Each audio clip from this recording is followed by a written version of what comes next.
Señores, recuerden que soy su lector Hugo Ramón Zamorano Sánchez y creador del canal de YouTube que lleva mi nombre. Los que quieran pueden suscribirse completamente gratis y también escuchar los podcasts que tenemos en diferentes lugares. YouTube es el canal principal, se pueden unir también a una membresía si quieren, o escucharlo en Spreaker, Anchor, Deezer, Apple, Google y los diferentes tipos de podcast que tenemos. Los que quieran unirse a una membresía, gracias por su ayuda, y los que quieran dar un pequeño donativo a través de PayPal, gracias por su ayuda. Los que no, les repetiré hasta el cansancio, está perfecto, nada más den a conocer esto para que también otras personas se beneficien de conocer a Dios. ¿Ok? Ahora vamos a continuar con el siguiente capítulo, que se llama Los exorcismos y las plegarias de liberación. En este libro, escrito por el padre Gabriel Amort, que se llama Gabriel Amort en Radio María, Diálogo con los oyentes. Este capítulo contiene esto: Jesús da a todos los creyentes el poder de expulsar demonios. Esto está en Marcos 16:17. La otra cosa que contiene este capítulo es la fuerza del nombre de Jesús, la autoliberación, San Juan Bosco, el padre Giovanni Calabria, y el caso de una joven liberada con la ayuda de una religiosa, y el caso de la liberación sucedida en Medjugorje. De esto trata este capítulo, así que vamos a continuar. El tema que trataremos esta tarde es de una importancia especial: los exorcismos y las oraciones de liberación. Jesús nos dice en el Evangelio de Marcos que uno de los signos que acompañarán a los que en él creen es el de poder expulsar demonios en su nombre. Marcos 16:17. Con estas palabras, él confiere el poder de expulsar los demonios primero a sus 12 apóstoles y luego a los 72 discípulos, y extiende pues este poder a todos aquellos que creen en él. Por lo que cualquiera que cree en Jesús y que crea en Jesús y que haya creído en Jesús y tenga entonces una fe verdadera, tiene el poder de expulsar demonios. Y lo pueden hacer hombres, mujeres, niños y adultos. Lo que se necesita es una gran fe, porque el Señor le da mucha importancia a la fe y al hecho de actuar en su nombre. Es la fuerza de su nombre, en efecto, la que da el poder de expulsar los demonios. Ya Pedro nos decía, porque no hay bajo el cielo otro nombre dado a los hombres por el que nosotros debamos ser salvados. Hechos de los Apóstoles 4:12. El nombre de Jesús fue siempre muy divulgado, por ejemplo, por San Bernardino de Siena. Fue él quien ideó las siglas JHS, que se ven en muchas hostias. Cuando yo iba a predicar pedía que sobre todas las puertas se pusiese también esta sigla. Y él también lo hacía, pedía que se pusiera Jesus Hominum Salvator. Eso es lo que significa Jesús, Salvador del hombre. Jesus Hominum Salvator. O sea, Jesús, Salvador de los hombres, que corresponde también a las iniciales del nombre de Jesús. El poder de expulsar demonios viene pues directamente de Jesús, por lo cual nadie lo puede quitar y nadie lo puede negar. Algunas veces me preguntan, ¿pero tengo yo también el poder de darle una orden al demonio? Sí, si dices con fe, en el nombre de Jesús, vete, Satanás. Lo puedes hacer, así seas laico. Lo pueden decir hombres y mujeres de cualquier edad. Leemos en la vida de varios santos que ellos han expulsado al demonio sin ser sacerdotes y sin ser exorcistas. Solo con la orden directa, en el nombre de Jesús, vete, Satanás. La Iglesia, sin embargo, para ayudar a quienes sufren de maleficios y para ponerlos en guardia contra los estafadores que siempre han existido, han instituido el ministerio del exorcismo y han dado un mandato especial a los sacerdotes que tienen dicho ministerio. Nada impide, sin embargo, que cualquiera pueda hacer las oraciones de liberación, incluyendo la orden directa al demonio. Basta que se tenga fe en el nombre del Señor Jesús. Si un laico está más cerca de la santidad que un sacerdote, su intervención entonces va a ser mucho más eficaz. Esta noche yo les voy a contar algunos ejemplos de casos que realmente han sucedido, y no existen casos iguales, pero muchos son parecidos, por lo cual se puede hablar de un caso para explicar los demás. El primer caso, la autoliberación. Comencemos afirmando que el poder dado por Cristo a todos aquellos que creen en Él, y dice el Señor, en mi nombre van a expulsar demonios, Marcos 16:17, Esto no vale solo para liberar a los demás, sino que también vale para que uno pueda liberarse a sí mismo. Ante todo, recordemos que es necesario vivir habitualmente en la gracia de Dios, orar, acercarse con frecuencia a los sacramentos, acudir a la intercesión de la Santísima Virgen María, de los ángeles y de los santos. Algunas veces, sin embargo, esto no basta. Hemos visto en efecto que es posible que el demonio se ensañe de una manera especial contra alguien, tal vez sin culpa suya, y es posible que el Señor lo permita para la purificación y el apostolado de aquella persona. Tenemos varios casos de santos que han sido poseídos o atormentados por el demonio. Recordemos el relato bíblico de Job o el de las almas buenas a las cuales el Señor ha permitido tales pruebas para su salvación y por la salvación de los demás. También la enfermedad es una prueba que el Señor permite para la salvación, la santificación y la purificación de las almas. Aquí he de resaltar que en la mayoría de los casos tales personas superan dichas pruebas y se liberan completamente de ellas sin la necesidad de oraciones de liberación y mucho menos de exorcismos. En este caso yo diría que ellas mismas hacen las oraciones de liberación para sí mismas. En el nombre de Jesús te ordeno, Satanás, que te vayas. Cualquiera puede decir esto, y si lo dice con una fe verdadera, en la mayoría de los casos eso es suficiente. El demonio es muy astuto.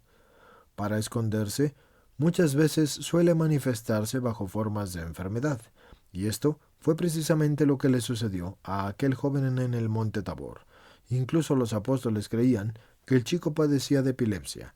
Pero, ¿cómo podemos leer? Así también sabemos que el Señor lo liberó del demonio.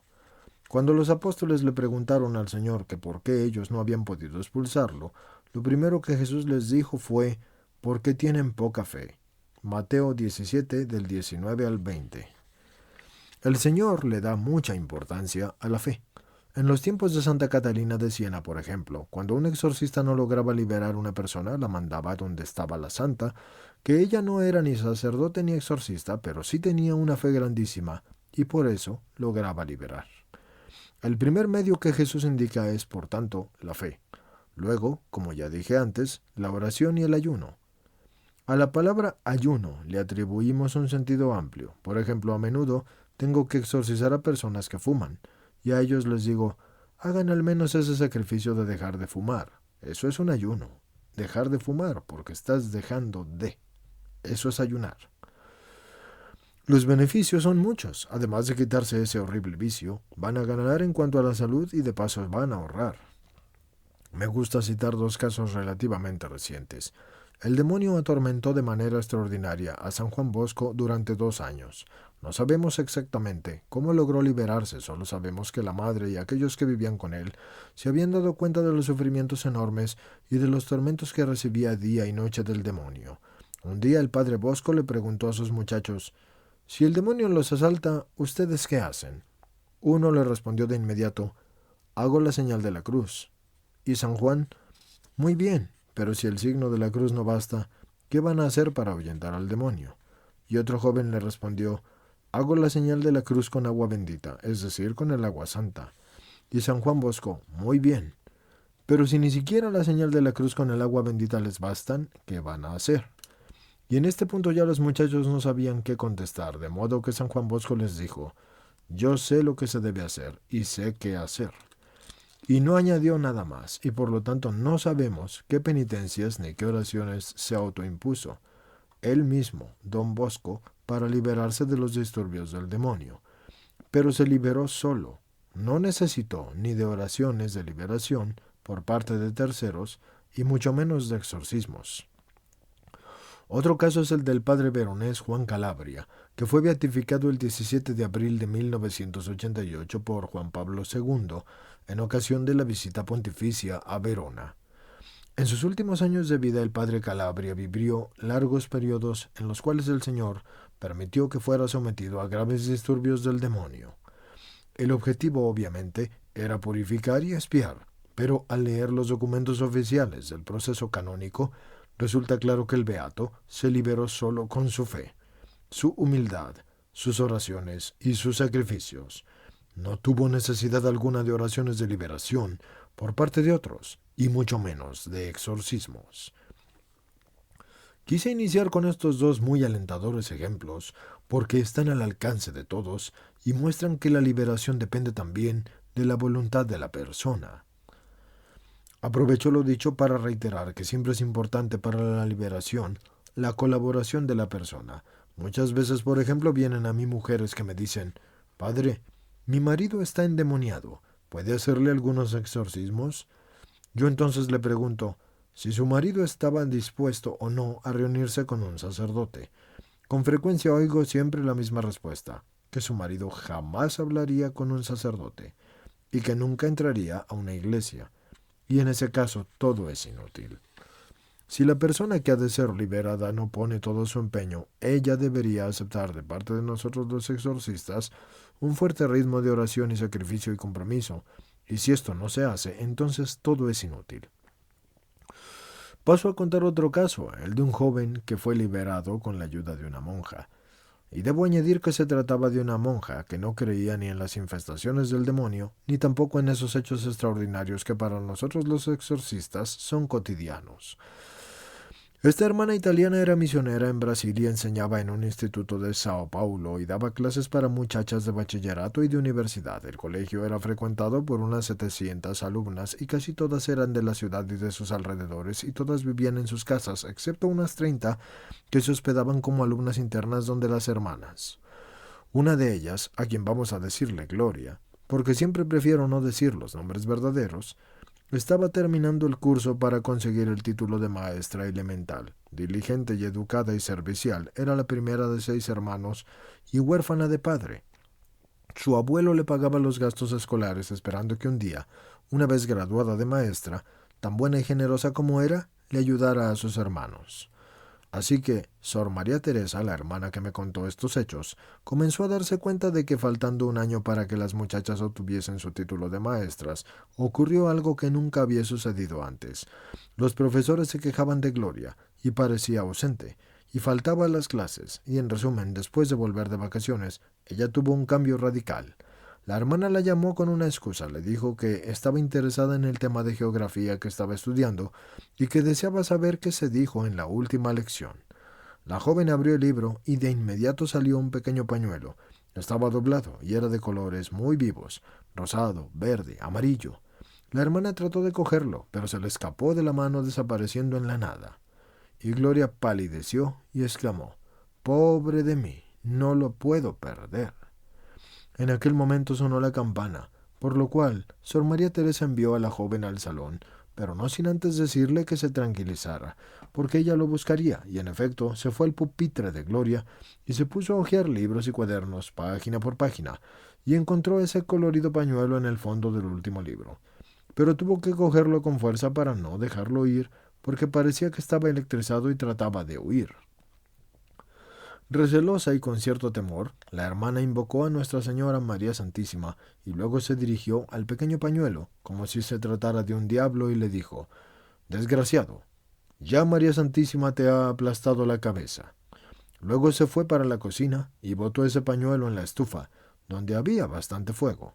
Después de lo sucedido, Gloria no pudo volver a comer bien. No retenía los alimentos de ninguna forma, por lo cual fue adelgazando poco a poco. Algunas veces pasa que después de los primeros exorcismos las personas empeoran, y es el maleficio que se pone en evidencia y que sale y debe salir al descubierto completamente antes de ser vencido. Esto tiene lugar cuando existe la presencia diabólica verdadera. El demonio debe antes salir al descubierto completamente y luego ser expulsado. Sor María Teresa, llamando aparte a la joven, la convenció de que le contara qué le había sucedido durante las vacaciones y qué pasó junto a su familia. Y lo primero que dijo Gloria fue que por la noche no podía dormir porque de su primo salía un ruido ensordecedor que la mantenía despierta. Luego contó que para que su madre pudiera trabajar, ella tenía que hacer un gran esfuerzo para mantener el orden y cuidar a sus hermanitos. Un día entró a su casa una mujer que le dijo en un tono imperativo: «Apenas te gradúes tendrás que casarte con mi hijo, y mientras tanto conserva este pequeño pañuelo y recuerda que si lo pierdes, ya nunca podrás seguir estudiando, tus exámenes serán suspendidos y morirás». Pueden parecer palabras banales, pero son una verdadera forma de maleficio. Evidentemente esta mujer estaba ligada a Satanás, por lo cual sus palabras tenían fuerza. La joven llorando le dijo a la hermana que trataba de obedecer por amor a su madre y a sus hermanos, y la hermana la tranquilizó. Confía en Nuestra Señora y sigue mis consejos. En primer lugar, la acompañó a la iglesia para que hiciera una buena confesión, y como ya lo he dicho muchas veces, la confesión es importantísima, es el más fuerte y el principal de los exorcismos. Nosotros les recomendamos a las personas que exorcizamos que vayan con frecuencia a confesarse. A todos los demás les aconsejo la confesión mensual. Luego, en un momento en el que en los dormitorios no había nadie, Sor María Teresa quiso inspeccionar la almohada de Gloria y le pidió a ella que la acompañara. Cuando le dijo que la descosiera para verla por dentro, la muchacha temblaba de miedo, pero obedeció. No fue difícil encontrar una cosa extraña y pesada envuelta en una tela, y apenas la abrió, Gloria palideció y exclamó: «¡Mi cabello!». Había en efecto un mechón de cabellos, y Gloria le contó que aquella mujer le había cortado un mechón de su larga cabellera. Piénsese en el poder de Satanás. Un mechón cortado en un pueblo lejano vino a parar en la escuela de la ciudad dentro de una almohada. Luego, con gran sorpresa, encontraron un pequeño pañuelo de colores idéntico al que se había quemado por la religiosa. En un rincón del patio de la casa de las hermanas había un cubo para botar los papeles, y lo usaron para quemar todo lo que habían encontrado en la almohada, la funda, los cabellos y las demás cosas. Todo se incineró de inmediato, pero para destruir el pañuelo de colores fue necesario añadir continuamente papel para alimentar la llama. También este es un hecho muy característico. Un objeto que carga un maleficio tarda mucho tiempo en quemarse. Una vez, para quemar un colchón de crin, tuve que usar 2 galones de gasolina. Normalmente la crin se quema de inmediato, sin la necesidad de añadir nada que sea inflamable, pero esa vez no querían arder. En cierto momento sentí un fuerte olor a pollo, y de eso se valen los magos, lo cual indicaba que sobre ese colchón se había regado sangre del pollo y se había hecho magia. Mientras estos objetos se quemaban, la hermana repitió por mucho tiempo la orden: «Que los pies de María Santísima te sigan aplastando, oh espíritu inmundo». Después de esto, la joven volvió a ser completamente normal y empezó a comer con apetito y a dormir bien. Empezó a irle bien en el colegio y al fin se sintió libre y tranquila. Sobra decir que Sor María Teresa concluyó su relato diciéndome que antes no creía en los hechizos ni en los maleficios, pero que ahora, al haberlos visto y vivido en persona, sí que empezó a creer. Todo esto nos ayuda a comprender que ciertas cosas son verdaderas, aunque muchas veces ocurre que las personas, al ver que sus negocios no van bien, creen haber recibido maleficios, cuando en realidad no tienen nada. En todo caso, los maleficios existen y son una realidad, así como también es real lo que acabo de contar. Otro episodio tiene que ver con 2 sacerdotes que no son exorcistas, pero sí de mucha oración. Estos 2 sacerdotes, luego de una petición de unos padres que eran de su parroquia, habían decidido bendecir a un chico de 11 años. El hecho se remonta a 1987 y tuvo lugar en Italia. Mientras los familiares y algunas otras personas estaban en la iglesia orando, los sacerdotes condujeron al muchacho a la sacristía. Se mostraba obediente y tranquilo y amable, y no parecía en realidad que hubiera en él algo maléfico. Sin embargo, cuando empezaron a orar, las oraciones acostumbradas, entonces se comienza siempre con el Padre Nuestro y el Ave María y el Gloria.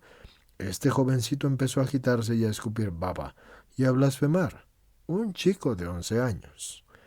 Lanzaba amenazas, imagínense, a un muchachito que amenaza a 2 sacerdotes, que aunque siendo jóvenes eran mucho mayores que él. Durante 2 horas los sacerdotes siguieron orando, empleando todos los medios de que disponían. El pequeño poseído cada vez más se agitaba. No soportaba los signos de la cruz, la bendición con agua bendita, ni el que se encendieran cirios benditos, ni tampoco que se quemara incienso. En determinado momento decidieron suspender la bendición con la certeza de que el niño padecía la acción extraordinaria del demonio. Después de 15 días, el muchacho se volvió a presentar. Estaba nervioso desde el inicio y de inmediato se enfureció cuando empezaron las oraciones. Su rabia aumentaba cada vez más. cuando se invocaba a Nuestra Señora y a San Francisco de Asís y a San Benito. Y San Benito era el patrono de aquella parroquia. Y no era exorcista, probablemente ni siquiera era sacerdote, pero sí era un monje. Era un hombre de una fe inmensa y por lo que es considerado como patrono de los exorcistas. Son muy conocidas las medallas de San Benito por su eficacia. Invocaban a San Miguel Arcángel, uno de los sacerdotes, no cesaba de hacer signos de la cruz con un gran crucifijo. El demonio se ponía cada vez más furioso y se hizo evidente que ya no podía resistir más y en efecto comenzó a pedir ayuda. Esto también nos pasa a menudo a nosotros los exorcistas cuando un demonio se debilita porque le pide ayuda a otros demonios. Yo nunca he visto que otros demonios acudan. El Señor evidentemente lo impide, en particular a Lucifer y a los condenados, porque es posible que también estos tengan influencia. En algún momento el demonio gritó: «La Virgen no». Tal vez la veía llegar. El pájaro blanco no. Quizás veía al Espíritu Santo. El pájaro no. El pájaro ha llegado, es el más grande. Con este último grito el muchacho tuvo un sobresalto y cayó al suelo sin fuerzas. Siguió un silencio absoluto. Las demás personas presentes comprendieron que todo había terminado y lloraron de alegría. Los dos sacerdotes y los parientes y las personas que estaban orando en la iglesia se fueron para la sacristía. En los días que siguieron el niño pasó del estado de posesión al de vidente. Se trata de un caso peligroso y delicado que sucede con mucha frecuencia, y es una verdadera trampa que el demonio pone para volver, pero afortunadamente dura poco. Desde entonces este chico goza de óptima salud y frecuenta con asiduidad la iglesia, feliz de servir como acólito. Gracias a 2 sacerdotes de fe, el niño logró ser liberado. Cuento un caso más de liberación, y este tuvo lugar en Medjugorje. Son muchas las liberaciones que han sucedido en Medjugorje. Yo he ido muchas veces allí. Mi primer artículo sobre Medjugorje lo escribí en octubre de 1981. Nuestra Señora se apareció allí por primera vez el 24 y 25 de junio de 1981. A partir de entonces he escrito más de 100 artículos y he colaborado en muchas publicaciones y he estudiado muy de cerca los acontecimientos y por eso creo en Medjugorje. Interrogué a los videntes uno por uno e hice amistad con ellos y asistí a los exámenes médicos realizados por un equipo de doctores milaneses durante las apariciones. Y también ellos, después de haber realizado estos exámenes, se convencieron de que esas eran efectivamente apariciones. Entre las muchas liberaciones ocurridas en Medjugorje, escojo una al azar para relatarla. Voy a emplear las mismas palabras de un participante, un diácono permanente a quien vamos a llamar Franco Sofía. Plasmaré las palabras del diácono al pie de la letra, porque de esta manera el caso será más verosímil. Lo que viene a continuación lo he tomado directamente del discurso del diácono. Una madre de familia de un pequeño pueblo siciliano hacía varios años que sufría debido a una posesión diabólica. Su nombre es Asunta. También parece que algunos de sus familiares padecen disturbios físicos causados por la venganza de Satanás. Después de años de peregrinar a donde varios médicos, que siempre la encontraban desde su punto de vista psiquiátrico perfectamente sana, la doliente entonces llamó a la puerta del mismo obispo y éste examinó el caso personalmente. Yo también, continúa el diácono, asistía a los exorcismos. De inmediato me doy cuenta de que se trata de un caso muy grave, por lo que le propongo al marido que lleve a su mujer a Medjugorje. Después de algunas dudas, porque en esa familia nadie conocía los hechos de Medjugorje, nos encontramos en los primeros años de las apariciones, y se toma la decisión y partimos el domingo 26 de julio de 1987. Asunta se siente mal y apenas pone los pies en el suelo al descender del automóvil. El padre Iván, superior de los franciscanos, no nos da ninguna esperanza de ayuda porque en aquel periodo de verano el trabajo es agotador. Entonces propongo que se lleve a Asunta a la iglesia y pienso que el demonio se manifestará y que los sacerdotes se verán obligados a intervenir, pero no sucede nada. Es claro que el demonio no tiene ninguna intención de manifestarse. Hace todo lo posible para permanecer oculto, porque sabe que si se manifiesta su presencia, será expulsado. Al día siguiente entonces subimos al Podboro, la colina donde tuvieron lugar las primeras apariciones de Nuestra Señora, y subimos rezando el rosario, pero tampoco aquí pasa nada especial. Al bajar nos detenemos delante de la casa de Vika.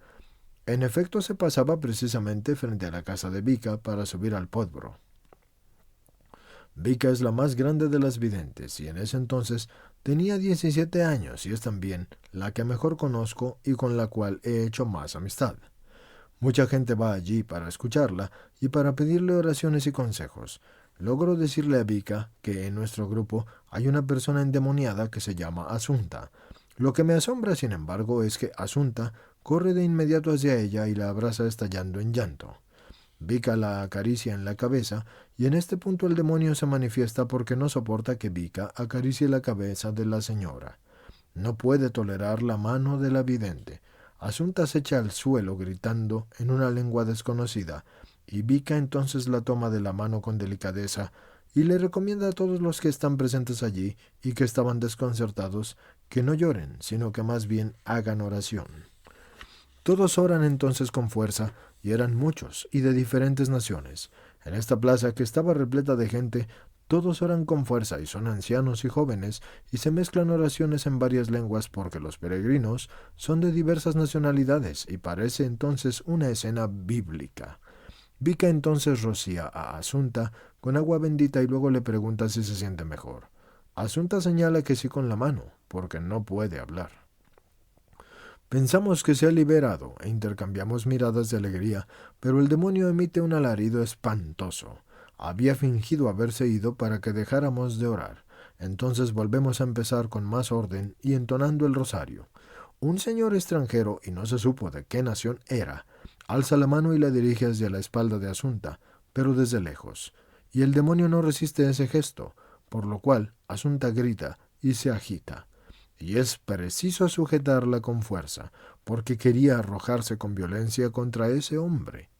Interviene un joven alto y rubio, de ojos azules, y con mucha fuerza lucha con el diablo. Me doy cuenta enseguida que le ordena que se someta a Jesucristo, pero es todo un diálogo cerrado en una lengua inglesa, porque este joven era inglés. Esta madre siciliana no sabía ni una sola palabra de inglés, y sin embargo sí que mantuvo un diálogo fluido con este joven, que trata de luchar contra ella para mantenerla firme. Entono entonces las letanías lauretanas a la invocación Reina de los Ángeles, y el demonio emite un alarido tremendo, y se necesitan 8 personas para mantener quieta a Asunta, pero nosotros repetimos esta misma invocación muchas veces. También el antiguo ritual dice: cuando una frase es más sensible para el demonio, hay que repetirla una y otra vez, la misma frase. Con ayuda de los presentes repetimos muchas veces esta invocación en un tono cada vez más elevado y luego Vika se acerca y me dice: hace ya 3 horas que oramos. Es el momento de llevarla a la iglesia. Vamos a la iglesia y Asunta es llevada a la capilla de las apariciones. Allí, el padre Slavko y el padre Felipe oran sobre ella hasta las 7 de la noche, y luego salen todos, y a las 9 de la noche volvemos a la capilla de las primeras apariciones. Ahí, el padre Slavko y el padre Felipe siguen orando hasta las 11 de la noche. Después supimos que Asunta había hablado en varios idiomas, y se nos da la cita para la tarde del día siguiente. A la mañana siguiente vamos a donde el padre Joso, quien después de la misa impone las manos sobre la cabeza de Asunta. Los demonios no resisten este gesto y reaccionan con violencia. El padre Joso hace que lleven a Asunta a la iglesia con mucho esfuerzo y la mantenemos en su sitio. Y hay mucha gente, y el fraile aprovecha esto para hacer una catequesis sobre la existencia del demonio. Luego ora y rocía varias veces a Asunta con el agua bendita, y las reacciones son siempre sumamente violentas. Debemos volver a donde nos alojamos. El padre Joso tiene el tiempo suficiente para decirnos que se necesita incitar a Asunta a que colabore. Está demasiado pasiva, no se ayuda. Le sugerimos que ore y ella no colabora cuando se necesita que haga un esfuerzo. A la 1 de la tarde el padre Slavko y el padre Felipe vuelven a orar en la casa parroquial y después de 1 hora nos llaman para que colaboremos con nuestras oraciones. Se nos dice que los demonios se han debilitado mucho, pero que es preciso que Asunta demuestre un verdadero compromiso. Pero su ayuda todavía no es suficiente. Mientras oramos nos esforzamos para que la señora pronuncie el nombre de Jesús. Ella trata de hacerlo, se esfuerza de todos los modos posibles, pero parece que sufre de unos síntomas de sofocamiento. Se le coloca el crucifijo en el pecho y se le sugiere que reniegue de toda clase de magia y de sortilegio. Es un paso determinante en estos casos. Asunta no puede hablar, pero asiente. Y era eso precisamente lo que se requería. Seguimos rezando hasta que Asunta logra pronunciar el nombre de Jesús, y luego empieza el Ave María, y en este punto explota en llanto. Está libre. Salimos para irnos a la iglesia y se nos dice que Vika, que estaba orando por la liberación de Asunta, se había sentido mal en el preciso momento en el que la señora era liberada.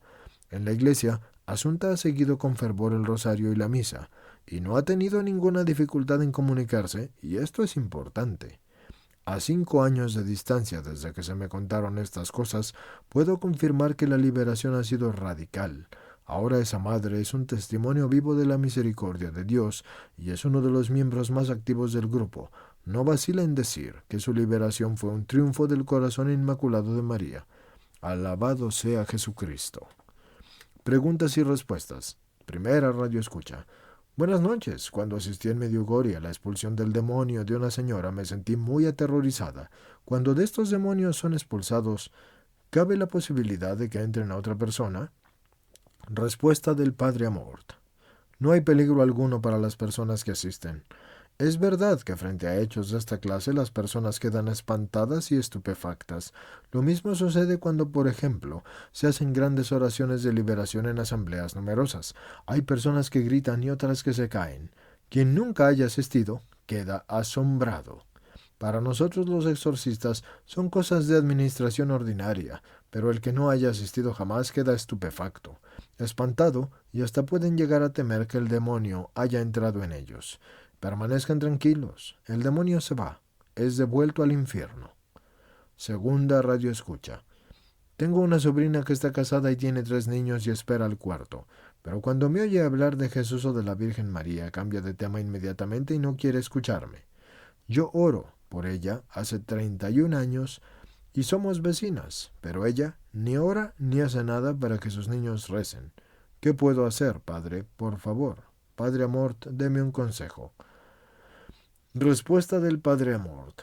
Hay que hacer el intento por lo menos de que los niños oren, tal vez hacer que un sacerdote les haga una bendición sencilla o que los bendiga con agua bendita, pero es preciso buscar el modo de que lleguen a orar. Existen niños que no logran orar, e incluso hay niños pequeños que blasfeman. Son influencias maléficas que se llegan a vencer con cierta facilidad, y no hay que atemorizarse, sino insistir en lograr que estos niños oren. Tercera radio escucha. Padre Amort, hace 3 años lo visité. Desde los 15 años lucho contra 2 hechizos que me hicieron, uno cuando era pequeña y otro cuando ya era más adulta. Nunca había tenido grandes reacciones, pero en los últimos años he comenzado a tener algunas reacciones violentas. Cuando recibo bendiciones, emito gritos y siento como un bloque en la garganta y luego en la boca del estómago. Por consiguiente no puedo comer, ni tampoco ir a trabajar y, en fin, no puedo hacer nada. Cada vez que recibo estas bendiciones tengo molestias intestinales y me escurren gotas de sangre. Quisiera que usted me diera un consejo. Pues bien, usted va por buen camino, siga recibiendo bendiciones y exorcismos. Decíamos antes que el demonio muchas veces está escondido y trata de presentar síntomas pequeños. Él lo hace para que nadie se espante y para que no se den cuenta de su presencia. Cuando la persona endemoniada recibe oraciones de liberación o exorcismos por un cierto periodo, el demonio manifiesta entonces con mayor fuerza su presencia, y esto lo hace con la intención de desanimar al afectado. En realidad, cuanto más manifieste con fuerza su presencia, tanto más cerca está la liberación. Por tanto, persevere, recordando sin embargo lo importante que es, como ya hemos dicho antes, que usted colabore con la fe, la oración, los sacrificios y con el ofrecimiento al Señor de sus sufrimientos. Ayuno, oración, penitencia y caridad. Es muy importante su oración, es muy importante su fe y la de sus familiares, y la de sus amigos, y la de las personas que oran por usted. Busque personas que oren por usted, de pronto, algún instituto de religiosas, algún grupo de oración, y no se asuste si las reacciones hoy son más fuertes. Le aseguro que el demonio no se ha tornado más fuerte, más bien es un signo de su debilitamiento. El demonio se desencadena porque ve que está perdiendo la partida. Ánimo, que el Señor la bendiga. Siga adelante, con confianza. Cuarto Radio Escucha. Padre, quisiera hacerle esta pregunta. Quiero mucho a mi esposa, pero a veces me sucede últimamente, y es más seguido, que la emprendo contra ella sin una verdadera explicación. Me siento fastidiado cuando estoy a su lado, y quiero que sepa que en el pasado recibí un hechizo de muerte, del cual gracias a Dios fui liberado. Antes percibía que esta influencia negativa actuaba solo sobre mi persona y me tenía postrado físicamente.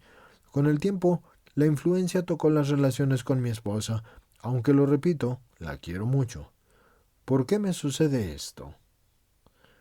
Padre Amort, no olvide pedirle perdón a su esposa porque tiene que soportar todavía a un marido que sigue sufriendo algunas consecuencias del maleficio. Son los últimos efectos del maleficio. Algunas veces pueden durar un largo tiempo y requieren de usted mucha fe y mucha oración. A menudo el Señor los permite para que la persona siga con ese ritmo intenso de oración que mantuvo durante los exorcismos, en el periodo en que era liberada. No disminuya la oración, ni la frecuencia de los sacramentos, ni la ida a la iglesia, tampoco la adoración al Santísimo al Sacramento, ni tampoco la recitación del Santo Rosario, es decir, todas las posibles formas de oración. Le recuerdo, por tanto, que todo ahora depende de usted. Ya no necesita más exorcismos, pero sí bendiciones, así sean las simples bendiciones de cualquier sacerdote. Cuando vaya a misa y al final reciba la bendición del sacerdote que la preside, añádale a esa bendición la intención de que usted sea liberado. Oración, sacramentos, bendiciones son las armas que tiene para luchar contra el maligno, y siga amando mucho a su esposa y pidiéndole perdón por esas cosas que suceden contra su voluntad. Quinta Radio Escucha. Soy una persona anciana. En los últimos tiempos he tenido diversas tentaciones, pero no he perdido el ánimo. Todos los días rezo el Santo Rosario, las oraciones de la mañana y de la noche. Escucho la misa aunque no salgo de casa, y el párroco viene a mi casa a traerme la Sagrada Eucaristía, porque fui enyesada, primero de un hombro y luego del otro. Ahora le he pedido al padre Alfonso, mi párroco, una sola cosa. Quiero que me aplique los santos óleos porque, aunque le pido mucho al corazón de Jesús y al corazón inmaculado de María, de vez en cuando por la noche siento algo que repta entre mis piernas, y no hay animales. Una noche prendí la luz y vi algo así como una serpiente que se arrastraba en la cama y tuve mucho miedo. Y entonces le pregunté al corazón de Jesús, ¿qué debo hacer? Tengo un hermoso cuadro donde está el sagradísimo corazón de Jesús, y Nuestra Señora y San José, y empecé a orar, y la serpiente desapareció, y no ha vuelto más, pero aún no sé qué debo hacer. Padre Amort, esos son pequeños ataques del demonio que tratan de asustarla. Como usted pudo ver, estos desaparecen con la oración. Hay muchas personas que en las noches se sienten bloqueadas por algo que las mantiene quietas y luego dicen o piensan un Ave María y la cuestión desaparece. Podríamos definirlas como pequeñas malas pasadas que nos invitan a orar, a estar vigilantes y sobre todo a tener mucha fe. Al estar unidos al Señor nada nos puede dañar, porque el Señor es más fuerte que todo. Por tanto, mucho más fuerte que esas serpientes, no cabe duda. Estas son ocasiones para aumentar nuestra fe en la protección del Señor y de Nuestra Señora, y de los santos, e incluso de nuestros difuntos. No olvidemos, en efecto, que también nuestros queridos difuntos tienen una gran influencia en ayudarnos y en protegernos con sus plegarias. Sexta Radio Escucha. Padre Amort, usted dijo esta noche que el Señor permite la enfermedad con el fin de purificar y de salvar las almas. ¿Puede suceder, sin embargo, que detrás de una forma de esclerosis múltiple comprobada se esconda también la presencia del demonio? Respuesta del Padre Amort. Es difícil que el demonio cause enfermedades permanentes, pero es posible. No se puede excluir del todo.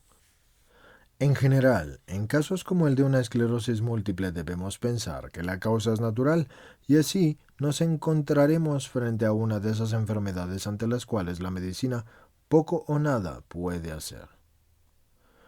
Lamentablemente existen muchos males que la medicina no logra curar, ni siquiera tampoco diagnosticar, y aunque hoy se hayan hecho grandísimos progresos, en el caso de la esclerosis múltiple, yo excluiría el origen demoníaco.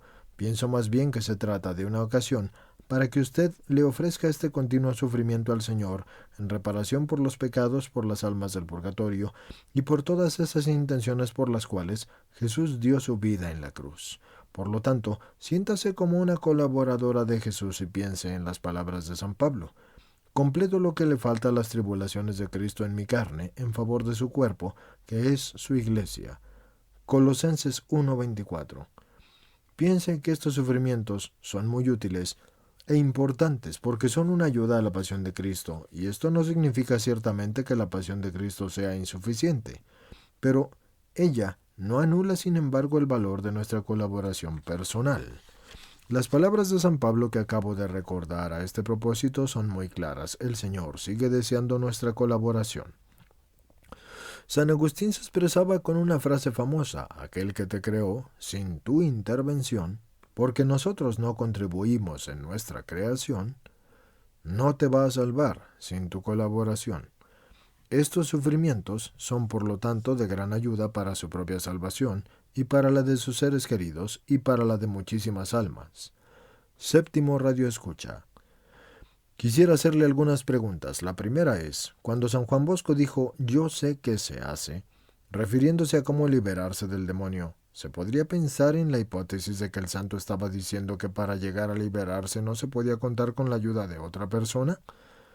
La segunda pregunta es, ¿puede un alma condenada provocar vejaciones? La tercera pregunta es, al ver cómo va el mundo de hoy, ¿es verosímil pensar que el 60 o 70% de las personas se perderá en el infierno? Respuestas del Padre Mort. Mire usted, son tres preguntas interesantes y voy a hacer lo posible por responderlas. En lo referente al Padre Bosco, es evidente que en su humildad no quiso revelar qué penitencias y sacrificios haya hecho para liberarse del demonio, por lo que se contentó con decir solo esa frase genérica: «Yo sé qué debo hacer». Pienso que es una frase acorde con la humildad del santo, eso es todo. La segunda pregunta, ¿las almas condenadas pueden provocar vejaciones? Nunca se ha hablado sobre qué actividades puedan tener los condenados. Yo, como exorcista, digo, esta es una simple hipótesis, que algunas veces los demonios se sirven de las almas condenadas para atormentar a las personas. He tenido casos que me han hecho suponer esto. Sin embargo, las almas condenadas están bajo el poder del demonio, por lo que es posible que éstos se sirvan de ellas para atormentar, pero en realidad el orquestador es siempre él. En cuanto a su tercera pregunta, es muy pesimista. Yo soy mucho más optimista que usted. El Señor nos creó a todos para el paraíso, y creo que el plan de Dios de la creación sería un fracaso si hubiera un porcentaje tan elevado de personas que van a irse al infierno. Pienso que desafortunadamente al infierno van muchos, porque quieren, y además porque el que se muera rechazando deliberadamente a Dios va a ir al infierno, pero no es Dios quien le manda al infierno, sino que es el hombre el que por sí mismo y su decisión libre se condena. La prueba de esto está en las revelaciones privadas que han recibido varios santos. Pongo el ejemplo de una persona de nuestro tiempo, aunque murió hace poco. Sor Lucía de Fátima, quien vio a las almas precipitarse al infierno, respondió a una pregunta del padre Lombardi. «Oh padre, son muchas las almas que van al infierno. ¿Se acuerda usted de lo que dijo Nuestra Señora? Muchas almas van al infierno, porque no hay nadie que ore y se sacrifique por ellas». Sin embargo, no voy a hablar de porcentajes. Creo que las personas que van al cielo o al purgatorio son muchísimo más numerosas y son la inmensa mayoría de las personas las que se salvan. Pero el que se va al infierno se va por su culpa, a pesar de todas las gracias que el Señor le dio y de todos los esfuerzos que hizo para obtener su conversión. También en esto nos ayuda San Pedro cuando dice: «No te asombres de la paciencia de Dios». Muchas veces vemos a personas buenas y de oración y de grandes sufrimientos que viven en la miseria y que sufren muchas desgracias, y también vemos a personas que aun llevando una vida alejada de Dios, gozan en cambio de una salud óptima. Cuando vemos esto, nosotros quisiéramos de inmediato que el bien fuera premiado y el mal fuera castigado. San Pedro nos dice: no se maravillen de la paciencia de Dios, porque Dios quiere que todos tengamos tiempo para convertirnos, y hace todo lo posible para que los pecadores se conviertan. Dios no quiere la muerte de ningún pecador, sino que se convierta y viva, por lo cual voy a concluir. Si estoy convencido de que lamentablemente son muchas las personas que van a ir al infierno, y sin embargo creo que son más numerosas las que van a ir al paraíso, tal vez después de haber pasado por un periodo de purificación, y también aquí cito a Nuestra Señora de Fátima, son pocas las personas que van directamente al paraíso porque llegan al final de la vida sin estar preparadas, mientras que son muchas las que necesitan una purificación ulterior. No ha dicho absolutamente nada de cuántas personas van al infierno, pero sí de las muchas que necesitan una purificación ulterior. El purgatorio ha sido una creación de la misericordia de Dios para darles la posibilidad a aquellas personas que no completaron en la vida su purificación, la puedan hacer en la otra. Recomiendo, sin embargo, que también nuestra vida sea un camino de santificación, porque Jesús dice: sean perfectos como es perfecto su Padre Celestial. Mateo 5:48. Por eso, nuestra vida debe ser un camino de santificación y de continua purificación. Es mejor hacer el purgatorio aquí, en la tierra. Octava Radio Escucha. Padre, quisiera hacerle algunas preguntas. Usted dijo que es importante tener imágenes sagradas en la casa. ¿Puede explicarnos por qué? La otra pregunta es esta: ¿es el infierno una obra de Dios? Finalmente, quisiera saber si es posible que también los laicos liberen del demonio. En efecto, esta posibilidad me inquieta porque hoy es difícil saber quiénes son los verdaderos carismáticos y es probable que se presenten confusiones. Respuesta del Padre Amort. Empecemos con la primera pregunta: la importancia de las imágenes sagradas. La imagen sagrada no se debe confundir con la idea pagana del amuleto, sino que nos debe remitir al concepto de la imitación de la figura que es representada, de la cual se invoca la protección. Hoy sucede a menudo que uno entra en una casa y encuentra en la puerta de entrada un hermoso cuerno rojo. Al darle después una vuelta a la casa para bendecir los cuartos, se encuentra uno con que hay muy pocas imágenes sagradas, y esto es grave error. Recuerde el ejemplo de San Bernardino de Siena, quien para concluir sus misiones populares convencía a las familias de que colocaran en las puertas de las casas un medallón con la sigla del nombre de Jesús, JHS, Jesus Hominum Salvator, Jesús, Salvador de los hombres. En lo referente a la segunda pregunta, debe quedar muy claro que el mal, el dolor, la muerte y el infierno no son obras de Dios. Le cuento un hecho. Un día mi gran maestro, el padre Cándido, estaba expulsando a un demonio, y hacia la conclusión del exorcismo se dirigió con ironía hacia ese espíritu y le dijo: váyase de aquí. Para eso el Señor le preparó una casa bien cálida. Y el demonio le respondió: tú no sabes nada, no es Él. Y así el demonio se refería a Dios. Tú no sabes nada, no es Él quien hizo el infierno. Fuimos nosotros. Él ni siquiera se lo había imaginado. En otra ocasión, mientras interrogaba a un demonio para saber si también él había colaborado en la construcción del infierno, oí que me respondía: todos nosotros hemos ayudado a construirlo.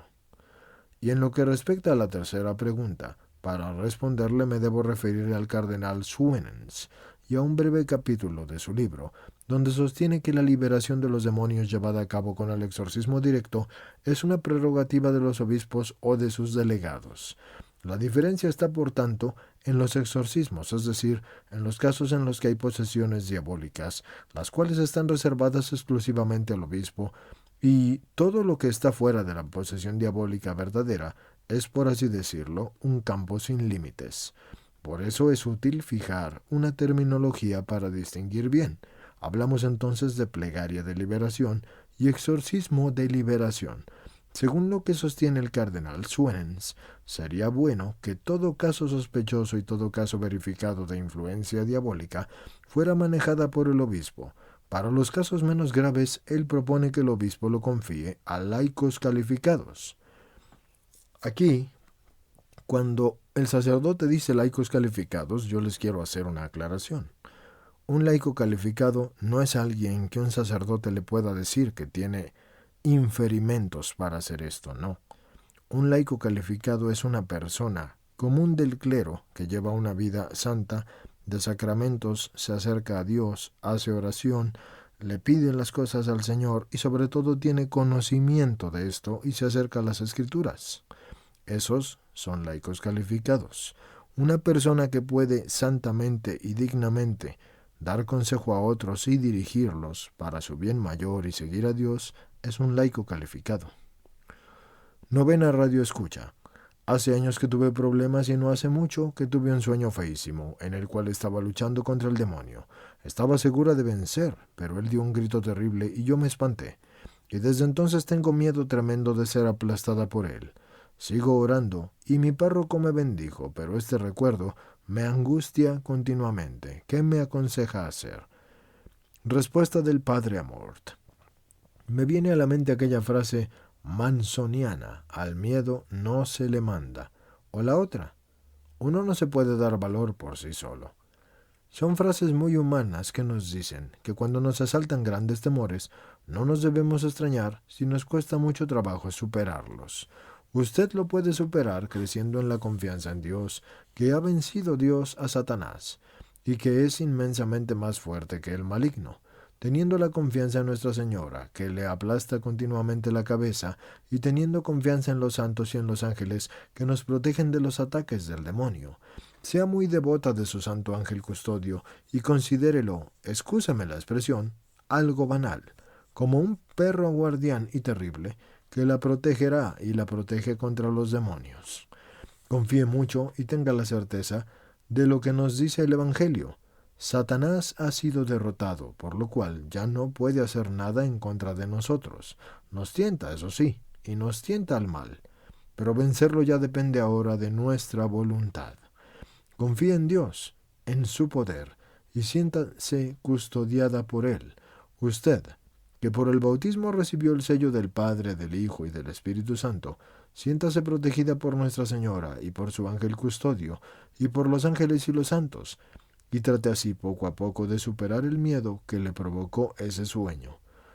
Invoco ahora la intercesión de María Santísima, quien tiene con la Trinidad una relación verdaderamente extraordinaria, excepcional y única, que interceda por nosotros, a fin de que seamos bendecidos, y con su intercesión los bendigo en el nombre del Padre, del Hijo y del Espíritu Santo. Amén. Bien, señores, hemos terminado ahora el capítulo 11 de este libro. Les recuerdo, soy su lector Hugo Ramón Zamorano Sánchez. Vamos a continuar con el siguiente.